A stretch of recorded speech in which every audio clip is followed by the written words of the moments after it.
But it also had a preview in London's West End, and afterwards we asked various people how they'd reacted to the first Bond movie in 6 years.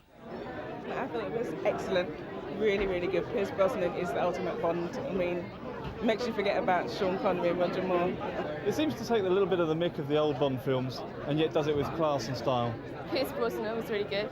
Although he's quite old, I thought, yeah, he's quite good looking. I think that he's not as hammed up as Roger Moore, and I think he's really got what it takes. He's sexy, he's cool, he's fit, he's just brilliant. Better than the last one. He's really good. He's got all the charm, and he's got all the looks, and you know what I mean. And he's fit, he's strong, and blah blah blah. Yeah, he's all right. He's all right. I actually thought struck me as he was too thin. Actually, he just looks a bit weedy. But yeah, no, he came across very well. I thought Pierce Brosnan really worked, unlike perhaps some of the people that have tried it recently. He's got charm, and but it was all sort of tongue-in-cheek.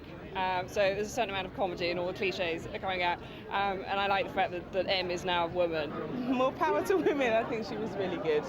I mean, I found it quite, camp and all the old sexual cliches, but you can't fault it. I think it's bound to be a success. I was kind of a little bit disappointed at the end.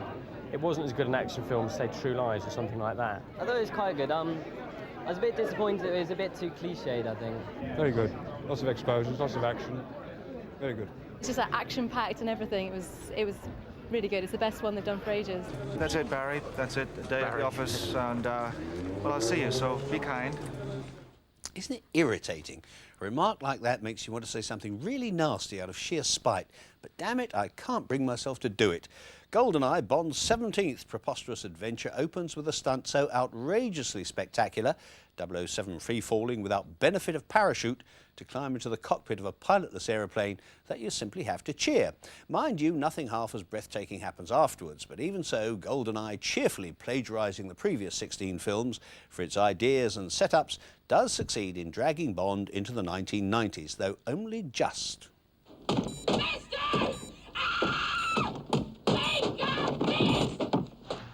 The fact is that there's something old-fashioned, comfortingly old-fashioned about this film, with its familiar Russian bad guys and its well-worn post-Cold War plot, wherein brooding Sean Bean purloins a deadly Soviet missile, threatens to take out London and generally holds the world to ransom. Alongside him, there's a lively villainess in Famke Janssen as a KGB-trained killer who could crack walnuts between her thighs. Actually, she prefers to use them for cracking men's necks, leaving her victims dead but smiling blissfully. On atop is her name, and on atop is how she likes it, being constantly on the point of orgasm when the rough stuff starts. Alongside Bond is the traditional CIA agent, Joe Don Baker, and of course the obligatory romantic interest, Isabella Scorupco, who is thankfully sassier and more classically beautiful than the usual Bond pin-up. A few things have changed. There's less sex than there used to be, and by way of lip service to political correctness, M has become a woman, Judi Dench. But we can handle that. After all, I can remember when Bond's regular CIA mucker, Felix Leiter, who'd been white all his life, suddenly turned black overnight and nobody noticed. So M in a skirt and justly accusing Bond of being a male chauvinist pig is easy to take. Well, that's telling him. Now, I have to concede that GoldenEye is not as eye-catching as Arnie Schwarzenegger's ersatz Bond adventure True Lies. But on the plus side, it doesn't have Arnie Schwarzenegger. The supporting cast is fine, and everything breezes enjoyably along under Martin Campbell's energetic direction, which really leaves only Pierce Brosnan to consider. He is, I have to agree, rather too slender to be altogether plausible when beating the daylights out of big, strong men, or even women with walnut-cracking thighs. But he has the dark, good looks, the cool poise, and the throwaway style with the one-liners, of which, by the way, there aren't enough to merit respectful consideration alongside Sean Connery and Roger Moore in the 007 hierarchy. To put it another way, I think he will do very nicely, which means, curse it, that I have been kind. Well, next time maybe. But now back to that world premiere in New York, and from there Tom Brooke, our man from Smersh, shaken, or maybe just stirred, sends this report.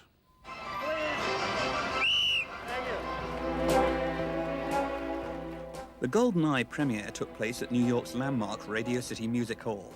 Dozens of celebrities showed up, all of them claiming to be big James Bond fans. Oh, I love James Bond. Miss McCall, what made you come here tonight? Pierce! Pierce was definitely the man everyone wanted to see. Brosnan almost became Bond 9 years ago. Since then, he lost his wife to cancer. The premiere brought up a mixture of emotions, but he's definitely pleased to be playing 007. This is huge. This happens once in a life. What can you say? It's a very... it's a night of emotional resonance in more ways than one. You know, there's an absence here tonight, but there's a great celebration of this for my family and for the picture.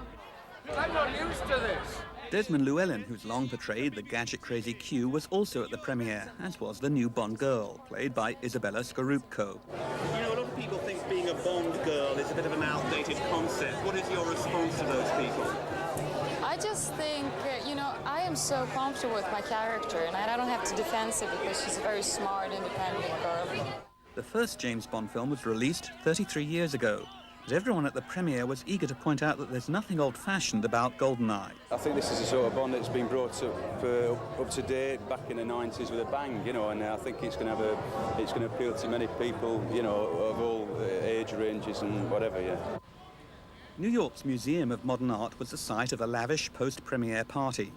MGM UA, the studio behind GoldenEye, spent a small fortune on the event, no doubt hoping the invited celebrities would tell reporters how much they liked the film. Most of them did. I thought it was entertainment I haven't seen since I was a kid, you know? There were no swear words, there was no sex, gratuitous sex. It was great, wholesome entertainment, and I thought Pierce Brosnan makes a superb James Bond. He really is terrific. I think he's going to be a big, big hit. What did you think of the movie? Sexy and misogynist. I just heard somebody say it down the line and it sounded good. Sexy and misogynist. The Museum of Modern Art was turned into a James Bond-like casino to help publicise GoldenEye. In fact, last week, much of New York was at the mercy of all kinds of promoters with a stake in the Bond franchise. A police patrol led an interminable parade of the new Bond cars to the premiere in an effort to get attention for the vehicle. And earlier in the day, part of Central Park had been cordoned off to enable Pierce Brosnan to participate in a BMW publicity stunt. BMW corralled Desmond Llewellyn, and he was made to recreate his role as Q in a Bond-like mini-drama designed to promote the new car. Yeah, I'm sorry, that's wrong. This way. In its review, the New York Times wrote that GoldenEye is as much a merchandising event as it is a wishfully nostalgic movie. Overall, the reviews have been mixed. Pierce Brosnan and the stunts both get high marks. But some critics thought GoldenEye didn't match the standard of big-budget action films that younger American moviegoers have grown accustomed to. Yeah, we thought it was a letdown. I mean, it looked like it was stealing parts of Steven Seagal movies, Die Hard, and they put it all together, and it just didn't work. I loved it. I'm a big fan of Pierce Brosnan. I thought he was convincing as Bond. They had all the classic elements. They had the Russians, they had the babes, they had the cool gadgets. I'm a big fan. Definitely good. I love Pierce Brosnan. He's very believable and attractive. He had a lot of vulnerability also within his performance.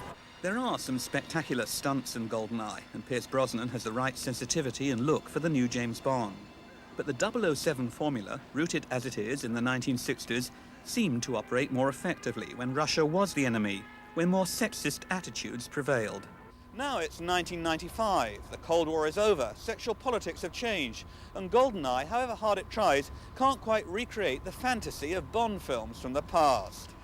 If any of you out there are having a problem with what I'm saying, just remember, the name's Brooke, Tom Brooke. Tom, what was that again? Sorry. Bit sniffy, I thought, one or two of those American reviews and men in the street, but I reckon it's a safe bet that GoldenEye will figure prominently in the next list of the top 10 films in London.